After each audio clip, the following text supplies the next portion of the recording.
여호수아 7장 1절부터 15절까지의 말씀을 한 절씩 교독합니다.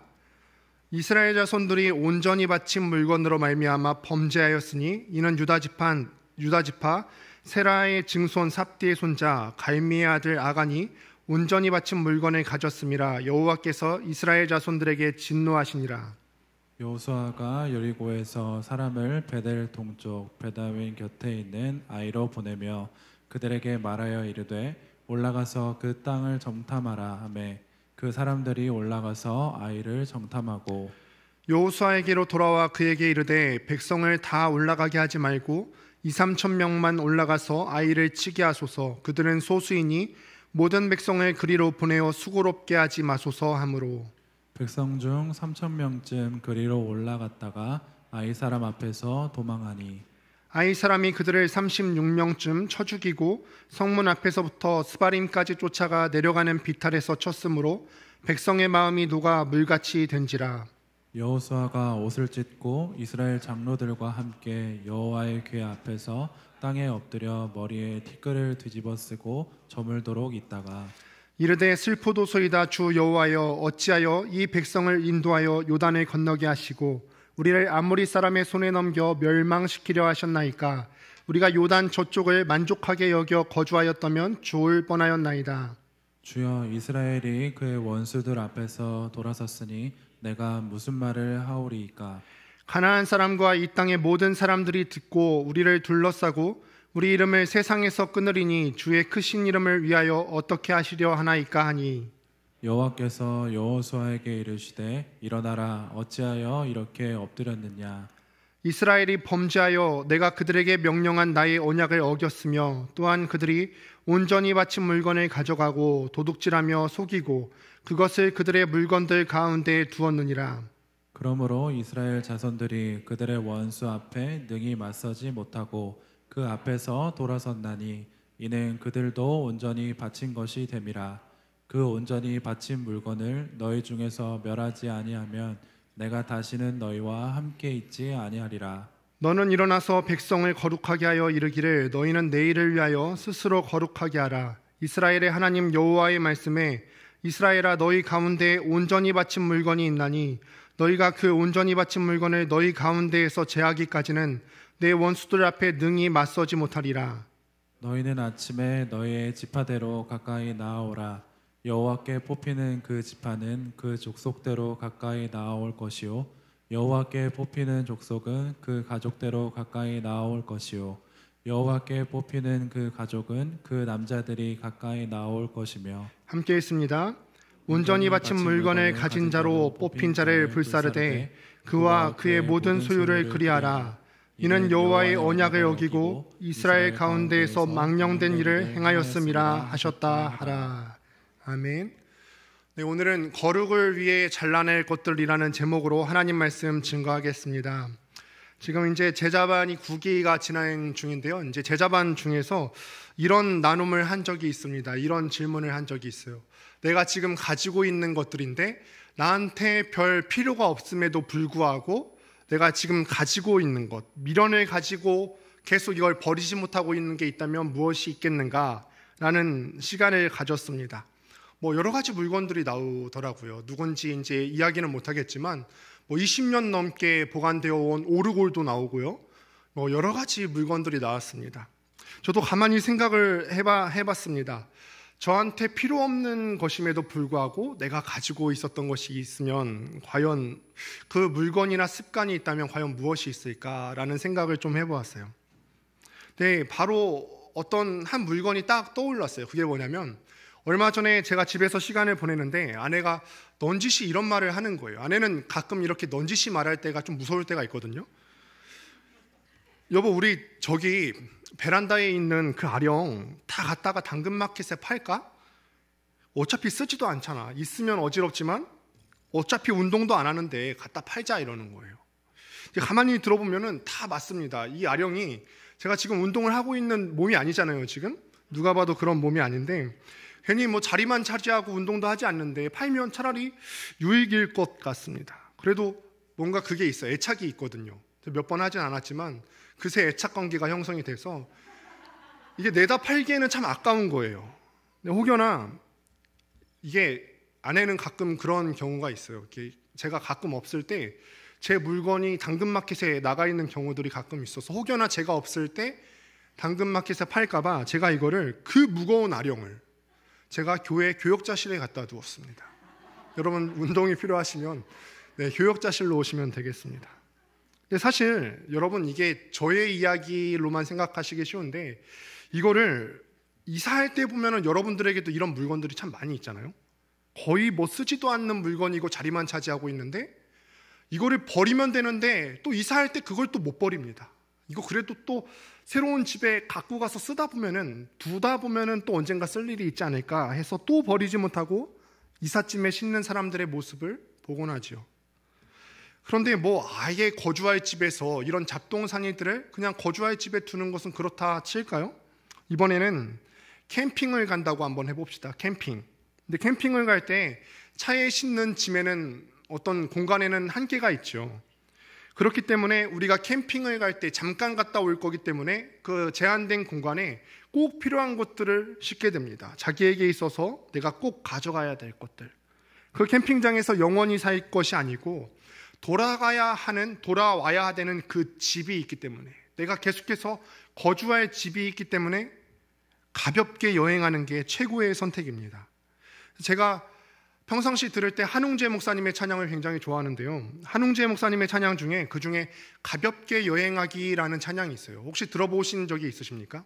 가볍게 여행하기라는 찬양이 있는데 그 노래 중에 이런 가사가 있습니다. 한번 잘 들어보세요. 짐을 줄이고 가볍게 떠나기, 괜한 수고에서 자유할 수 있도록 지나온 길에 후회는 버리고 한 번뿐인 내 삶 가볍게 여행하기. 한 번뿐인 내 삶을 가볍게 여행하기. 근데 우리가 사는 이 삶을요, 우리가 흔히 나그네 길에 묘사하고는 하죠. 근데 이 나그네 길이라는 게 어떤 특징이 있죠? 그냥 잠깐 스쳐가는 거예요. 나그네 길이라는 것은요, 정착하는 것이 아니라 잠깐 지나가는 것입니다. 우리가 물론 뭐 100세 시대라고 해서 우리가 살아가고 있는 이 땅에서의 인생, 이 땅에서의 시간이 굉장히 길게 느껴지지요. 그렇지만 이것도요, 어느 순간 다 지나가고요. 우리는 언젠가 하나님과 대면하게 되는 순간이 올 거예요. 언젠가 그 하나님의 나라에 가게 될 것입니다. 이곳에서 영원히 있을 것이 아니라는 점에서 우리의 인생은 나그네 길이라고 볼 수가 있다는 겁니다. 그런데 우리가 나그네고 우리가 이 땅의 모든 것을 가지고 있을 필요가 없다는 말을 지금 여기서 이 찬양에서 하고 있는 거죠. 오히려 나그네 길인데 이 모든 것을 갖고 있으려 한다면 하나님과 관계에 있어서 굉장히 거추장스러운 것들이 되겠죠. 나그네 길에 있어서 짐이 많아지면 오히려 그 나그네 길을 가는 데 있어서 방해만 될 뿐입니다. 탐심에 못 이겨서 우리가 정말 이 나그네 길을 가는데, 인생길을 가는데 갖고 싶은 모든 것들을 지나가는 길에 다 산다면 결국 내 뒤에 가방이 무거워지고 영원한 하나님 나라에 도달하는 데 방해만 될 뿐이겠죠. 또 오늘 우리가 읽은 말씀을 보면요, 본문 가운데 아간이라는 사람이 나옵니다. 아간. 이 아간이라는 사람이 저지른 범죄도 이와 유사합니다. 나그네 길을 그냥 지나가면 되는데 이 마음속에 탐심이 있다 보니까 이 세상 속에 있는 것들에 탐심을 느끼고 챙기는 겁니다. 어떤 일이 있었는지 본문을 통하여서 우리에게 들려주시는 그 하나님의 메시지를 깨닫게 되기를 원합니다. 우리가 설교 가운데 다루지는 않았지만 이전 장인 6장에서는 어떤 일들이 있었죠? 여호수아 6장에 어떤 일들이 있었냐면은 이스라엘 사람들이 마침내 요단강을 건너서 가나안 땅에 들어와서 여리고성에 무혈 입성하게 됩니다. 말 그대로 무혈 입성입니다. 이 사람들이 그 거대한 장벽을 가진, 거대한 성을 가진 그 여리고성을 점령하는 데 있어서 이 사람들이 한 수고와 노력이 전혀 없어요. 그냥 하나님께서 말씀하신 대로 여리고성을 계속 돌았더니 여리고성이 무너져 내렸습니다. 오늘 본문의 내용은 이스라엘 사람들이 이렇게 여리고성에 무혈 입성하고 난 뒤의 일입니다. 그런데 오늘 본문 1절을 시작하면서 하나님께서 이스라엘 사람들에 대해서 진노하셨다고 기록을 합니다. 하나님께서 무엇 때문에 진노하셨습니까?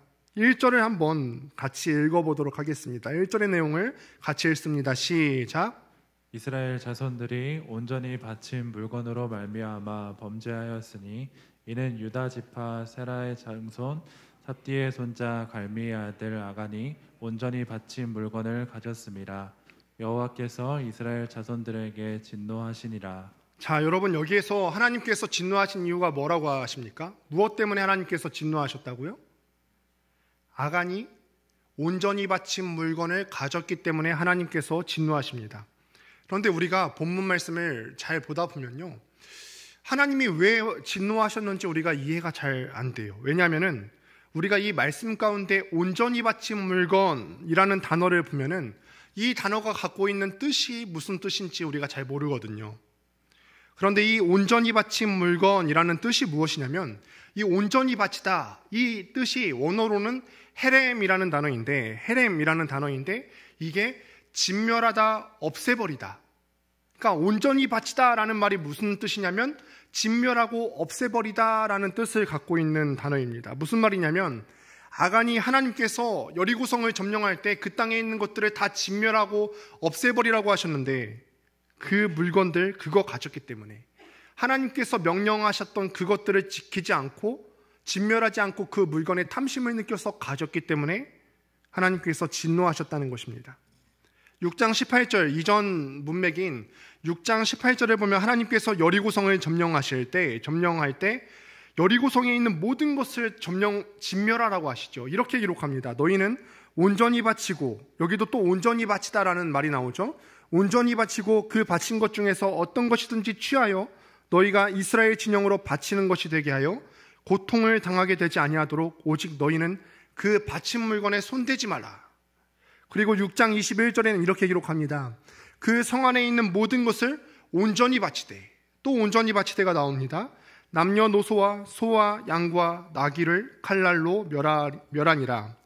그런데 하나님께서 이렇게 말씀을 하시고 당부의 말씀을 하셨는데, 아간이 이 말씀에 순종하지 않고 다 없애는 것이 아니라 그 여리고성 안에 있는 것들의 일부를 자신의 것으로 삼았고, 하나님께서 이 아간의 행동에 대해서 진노를 하셨다고 기록을 합니다. 이스라엘 사람들이 여리고성을 점령할 때 하나님께서 이렇게 말씀하셨다는 거예요. 이 성 안에 있는 남녀노소를 불문하고 사람들, 가축들 다 죽이고 재물들도 하나도 가져가지 말고 그 성 안에 있는 모든 것들을 다 죽여라 라고 말씀을 하셨어요. 진멸하라고 하십니다. 이게 온전히 바치다, 헤렘이라는 단어가 가진 의미입니다. 우리가 관심을 가져야 하는 부분은요, 왜 하나님께서 진멸하라고 하셨을까? 왜 하나님께서 그 땅에 있는 모든 것들, 생명 있는 것들을 포함해서 이 땅에 있는 모든 것들을 다 없애라고 하셨을까? 우리는요, 여기서 헤렘의 방법들, 다 죽이는 것이 아니라, 헤렘의 방법에 대해서 관심을 갖는 것이 아니라 그 헤렘이 갖는 의미에 대해서 관심을 가져야 돼요. 살아있는 것들을 다 죽이는 헤렘의 방식은요, 수천 년을 뛰어넘어서 우리가 살고 있는 이 현실 가운데 적용하는 게 옳습니까? 옳지 않습니까? 만약에 이 헤렘의 방식을 적용한다면 우리는 예수 믿지 않는 모든 사람들을 다 진멸해야 되지 않겠습니까? 과격파 이슬람 단체처럼 폭탄을 허리에 둘러싸고 비그리스도인 진영에 뛰어들어서 자살이라도 해야 됩니까? 헤렘의 방식을 우리가 따라가는 것이 아니라 헤렘의 의미에 대해서 우리가 생각해야 된다는 거예요. 그런데 그리스도인 단체에서도 이와 비슷한 일이 있었죠. 헤렘의 방식에만 집중한 나머지 그 본질적인 의미를 찾지 못한 채 그 방법만을 취한 경우가 있었어요. 예를 들어서 예전에 십자군 전쟁이 일어났을 때 유럽 진영에서 십자군들이 그 예루살렘을 다시 탈환했어요. 그런데 탈환하면서 이 여호수아의 말씀을 보면서 그 땅에 있는 것들을 다 진멸하는 방법을 택합니다. 헤렘 한다고 해서 그 땅에 있는 모든 것들을 학살하기 시작합니다. 헤렘의 의미는 기억되지 않은 채 방법만을 붙잡으면요, 이런 오류가 생겨날 수 있는 것입니다. 다시 원래대로 돌아왔어요. 하나님께서는 이스라엘이 가나안 땅에 들어갔을 때 왜 헤렘, 진멸하라고 하셨을까?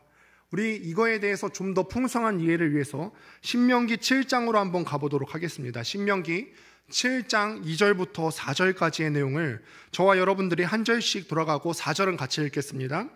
내 하나님 여호와께서 그들을 내게 넘겨 내게 치게 하시리니 그때에 너는 그들을 진멸할 것이라. 그들과 어떤 언약도 하지 말 것이요 그들을 불쌍히 여기지도 말 것이며 또 그들과 혼인하지도 말지니 내 딸을 그들의 아들에게 주지 말 것이요 그들의 딸도 내 며느리로 삼지 말 것은. 함께 읽습니다.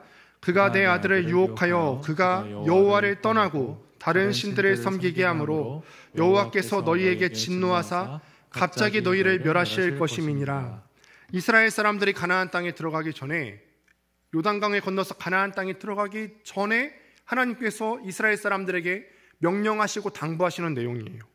가나안 사람들과는 상종도 하지 말라는 겁니다. 어떤 관계도 맺지 말라고 하나님께서 미리 말씀을 하십니다. 행여나 이스라엘 사람들, 하나님의 택하신 그 이스라엘 사람들, 하나님의 사랑하는 그 자녀들이 그 땅에 들어가서 그 사람들한테 나쁜 영향력을 받을까 봐, 우상을 섬기는 그 나쁜 문화들, 이거에 영향을 받을까 봐, 그래서 하나님과의 관계가 점점점 멀어지다가 나중에는 결국 떨어져 나갈까 봐 하나님께서 그게 지금 두렵다는 거예요. 마찬가지로 오늘 본문 가운데 다시 와서 여리고성 사람들을 살려두고 이 사람들과 어울려서 살아가다 보면, 상종하면서 살아가다 보면 그들이 섬기는 신에 대해서 이스라엘 사람들도 보게 되겠죠. 그렇게 결혼하고서 또 섞여 살다 보면 이스라엘 사람들 중에서도 가나안 땅의 신들, 그리고 그 땅의 사람들이 사는 삶의 방식들, 우상을 섬기는 삶의 방식들, 그리고 세상적인 삶의 방식을 따라 사는 사람들이 분명히 생길 거라는 말이에요. 하나님께서 지금 그거를 걱정하고 계신다는 것입니다. 그래서 온전히 바치다라는 의미가 뭐냐면 꼭 어떤 재물이나 물질적인 것으로 하나님께서 무언가를 요구하시는 것이 아니에요. 하나님과의 관계 사이에서, 우리와 하나님과의 관계 사이에서 방해가 될 만한 모든 것들 있잖아요. 우리에게 적용해도 여러분들과 하나님 사이에 있어서 관계에 방해가 될 만한 그 모든 것들을 다 없애버리라는 거예요. 치우라는 거예요, 방해물들을. 연애할 때 커플들을 보면요, 좀 심한 경우에는요, 이런 경우도 있다고 합니다. 파트너가 아예 이성 친구와 접촉하는 것을 차단하는 경우를 제가 본 적이 있어요. 뭐 만나는 것은 물론이거니와 뭐 전화, 카톡 전혀 안 됩니다. 연락처도 다 지우라고 하는 사람들도 있습니다. 뭐 좀 심하긴 하지만, 그런데 그 마음속에 있는 어떤 근원적인 생각이 무엇입니까? 근본적인 생각? 내가 이 사람의 사랑을 다른 사람과 나누지 않고, 관심을 다른 사람과 나누지 않고 온전히 독차지하고 싶다, 이런 마음이 있는 거 아니겠습니까? 뭐 비약이 좀 있을 수는 있겠습니다만 하나님께서 여러분들에게 요구하시는 사랑이 바로 이런 사랑이에요. 하나님께서는요, 우리가 어떤 다른 대상과 사랑을 나눠 갖기를 원하시는 분이 아니세요. 하나님께서는 우리 마음속에 하나님의 자리가 있다면 그 자리를 다른 무엇과 나누어서 앉기를 원하시는 분이 아니세요. 심지어 10계명 중에 두 번째 계명은 우상을 만들지 말라라고 말씀하시면서 하나님께서 질투하시는 하나님이라고 말씀을 하시죠. 질투하시는 하나님. 여러분들 마음속에도 헤렘, 진멸해야 할 것들, 하나님과의 관계를 위해서 방해되는 것들을 다 없애버려야 할 것들이 있죠. 끊어버려야 할 것들이 분명히 다 하나씩은 있으실 겁니다. 어떤 것들이 있는지 한번 잘 생각해 보시길 바랍니다. 어떤 사람들은 게으름이 문제일 수도 있고요, 어떤 사람들은 오히려 바쁜 삶이 문제일 수도 있어요. 내 삶의 어떤 성취를 위해서 삶의 모든 시간들을 꽉꽉 채우다 보니까 정작 하나님과 관계 맺을 시간이 없어요. 또 어떤 사람들은 또 음란한 문제 때문에 그 마음속에 음란함이 있다 보니까 거룩하신 하나님에 대해서 묵상할 시간이 없습니다. 그 자리가 없어요. 어떤 사람은 너무 물질적인 것에 연연하는 것이 문제일 수가 있습니다. 우리를 하나님으로부터 멀어지게 하는 이런 세상적인 유혹은 오늘날 우리가 살아가는 이 세상에서 헤렘해야 되는 것들이라는 거예요. 헤렘, 다 진멸해야 될 것들, 없애버려야 될 것들. 그런데 사실 여러분들도 아마 다 노력을 해보셨을 거라고 생각을 합니다. 내가 이것들을 위해서 다 노력해보셨을 거예요. 게으름, 또 음란한 문제들, 또 물질에 연연하는 그런 무력들 다 끊어버리려고 한 번쯤 다 노력을 해보셨을 겁니다. 그런데 이게 결단코 쉽지가 않죠. 죄악이라는 것이 본디 다 우리의 본능을 자극하기 때문에 그렇습니다. 너무 달콤해요. 저번에도 이야기했지만 하지 말라고 하는 것들은 언제나 다 재밌는 법이에요.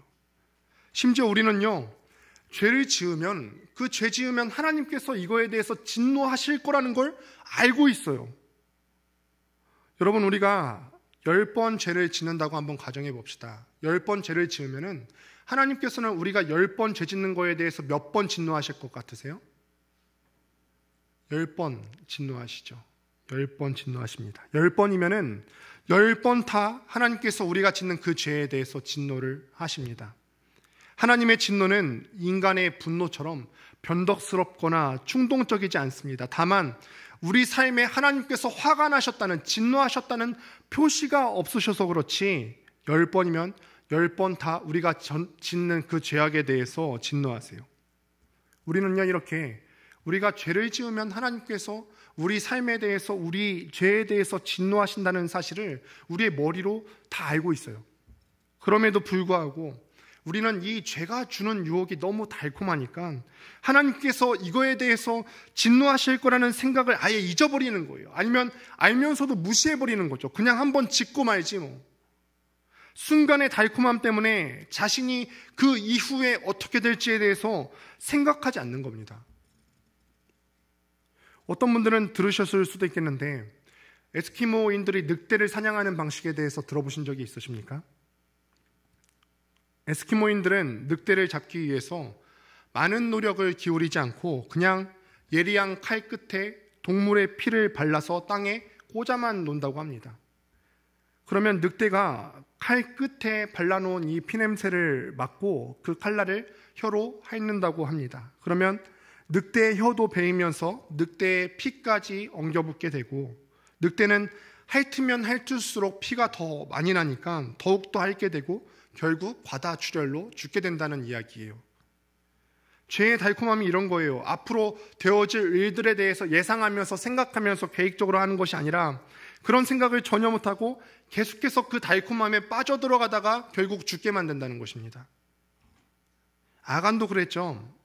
하나님께서 이미 가나안 땅에 들어가기 전부터 하지 말라고 하는데, 그렇게 말씀하셨는데 기어코 본능에 따라서 그 죄를 지었습니다.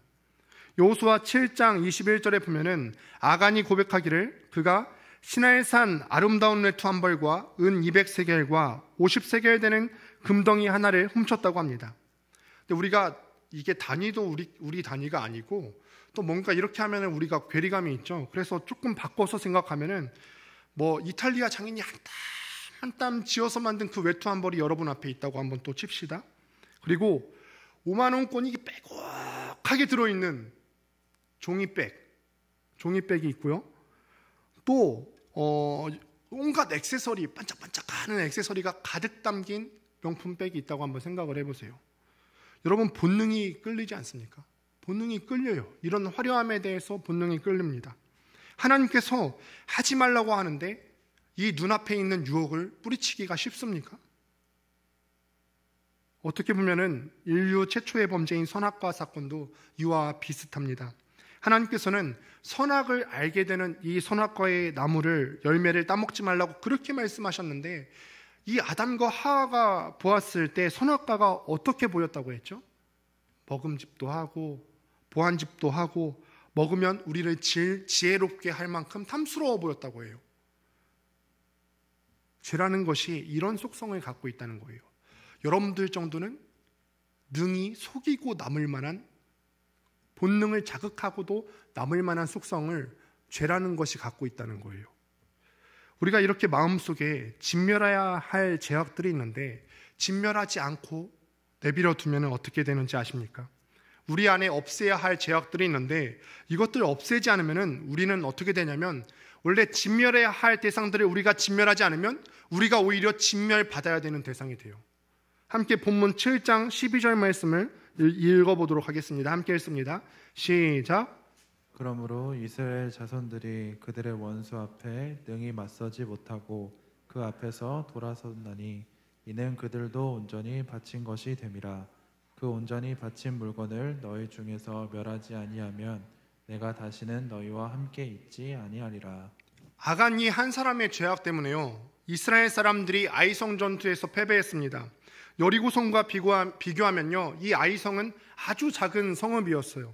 당연히 이길 걸로 생각했는데, 그래서 당연히 이길 줄로 생각하고 전군이 출동한 것이 아니라 2~3천 명만 출동을 시켰는데 그 전투에서 처참한 실패를 경험합니다. 5절을 보면은 이스라엘 민족의 마음이 녹아서 물같이 되었다고 하는데, 이 표현은 맨 처음에 여리고 사람들이 이스라엘 사람들을 보고서 그 소문을 들었을 때 쓰인 표현입니다. 여리고 사람들이 이스라엘 사람들에게 행하신 그 놀라운 하나님의 기적을 들었을 때, 요단강을 말리신 일을 들었을 때 여리고 성 사람들이 마음이 녹았다고 그렇게 기록을 하지 않았습니까? 그들이 전의를 상실했다는 뜻으로 이런 표현을 썼어요. 그런데 이 표현이 지금 반대로 이스라엘 사람들한테 쓰여져서 이스라엘 사람들이 아이성 사람들과 싸울 때 36명쯤 죽었고, 이 이스라엘 사람들이 이 사건을 통해서 전의를 상실했다고 기록하고 있는 겁니다. 이런 상황 속에서 여호수아가 옷을 찢고 티끌을 머리에 뒤집어 쓰면서 애타게 기도합니다. 하나님, 왜 우리를 여기까지 인도해 오셔서 저 아모리 사람들의 손에 죽게 하십니까? 그냥 요단강 건너오지 않고 그냥 요단강 동편의 땅에만 만족하게 되면은 그래도 될 뻔하지 않았습니까? 제가 이제 전의를 상실한 이스라엘 사람들 앞에서 제가 뭐라고 말할 수 있겠습니까? 가슴을 찢으며 통곡을 합니다. 그때 하나님께서 이렇게 말씀을 하십니다. 중요한 말씀인데 다시 한번 12절 말씀 읽어보도록 하겠습니다. 함께 읽습니다. 시작. 그러므로 이스라엘 자손들이 그들의 원수 앞에 능히 맞서지 못하고 그 앞에서 돌아섰나니 이는 그들도 온전히 바친 것이 됨이라.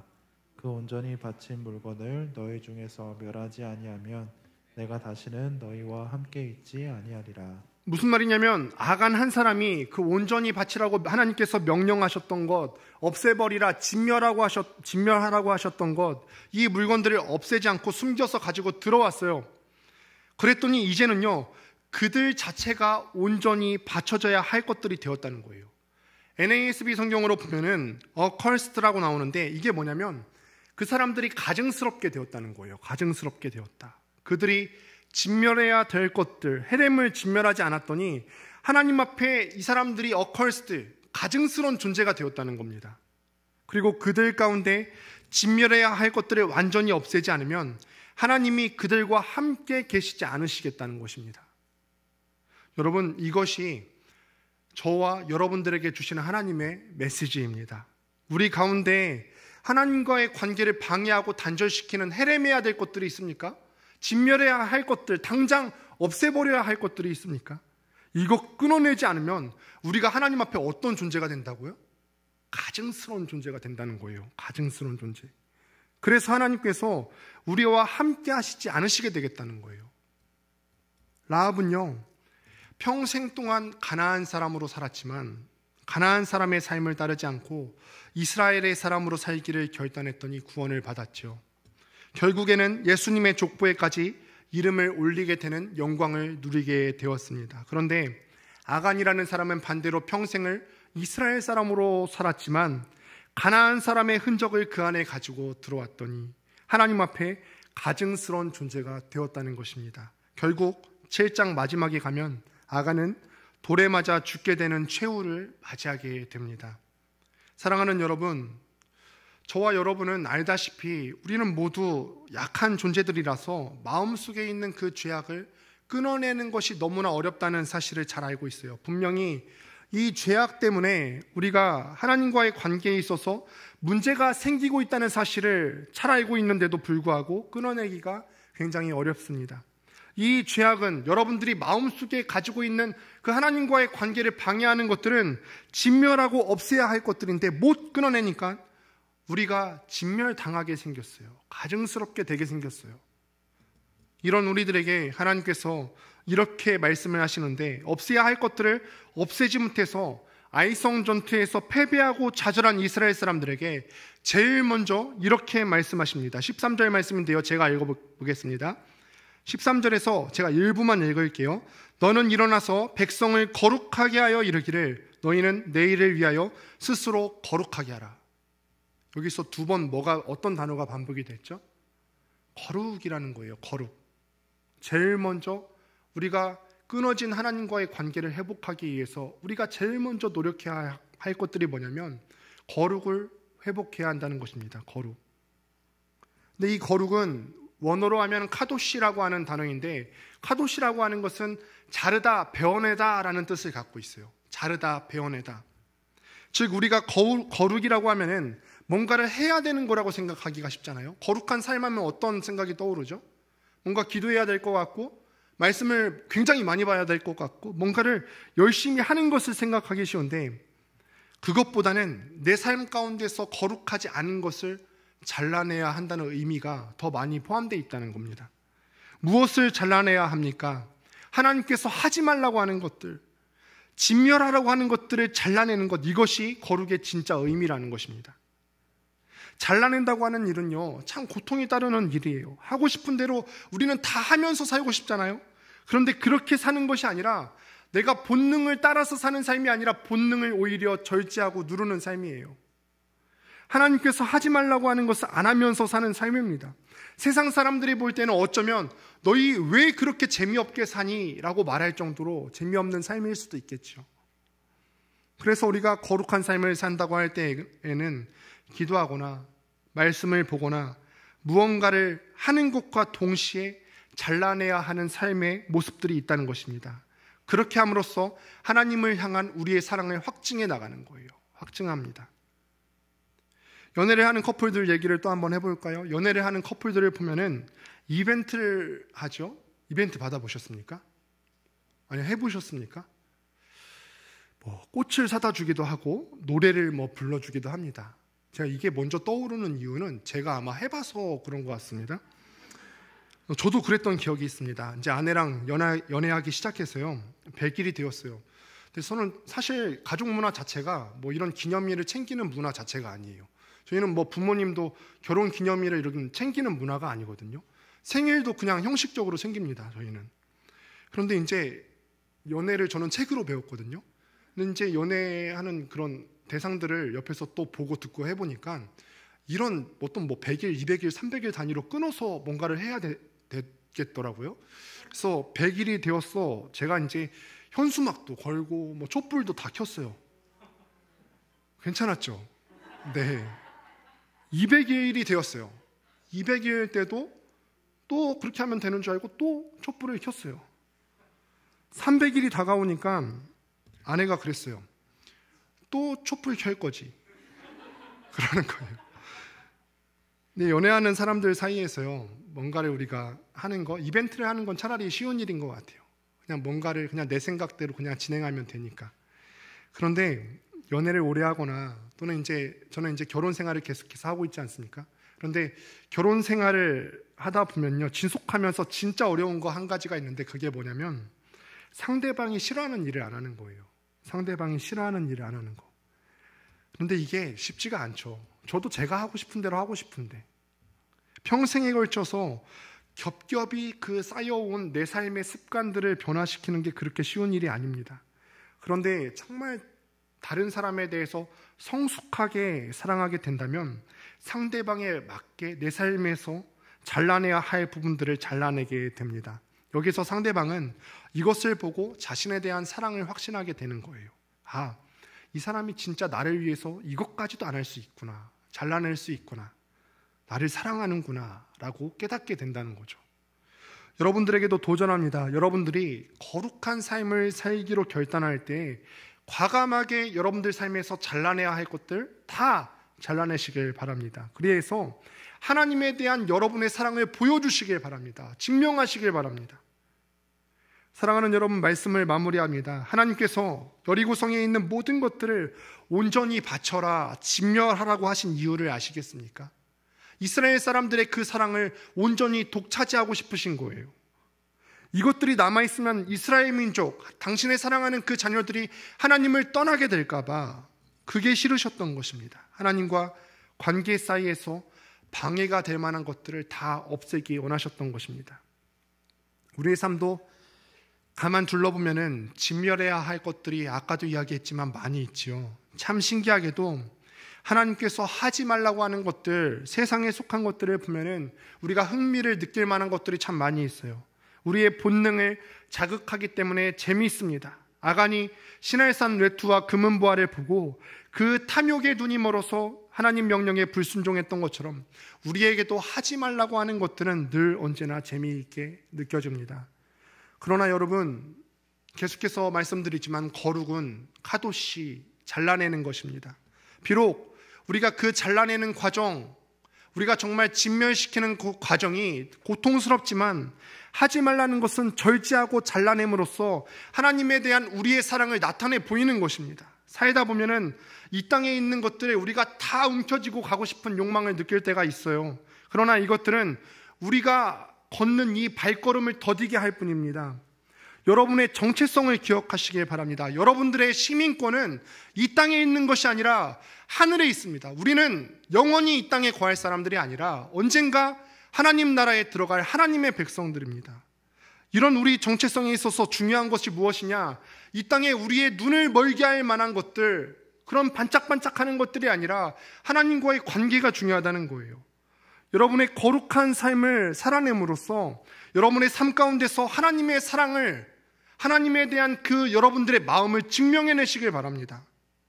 비록 세상의 유혹과 시험이 평생토록 여러분들이 죽기 전까지 여러분들을 따라다니면서 유혹하겠지만 날마다 인내하고 절제하고 잘라냄으로써 하나님에 대한 여러분들의 사랑을 증명하며 살게 되시기를 주님의 이름으로 축원드립니다. 이 시간에 우리가 함께 다 같이 일어나서 거룩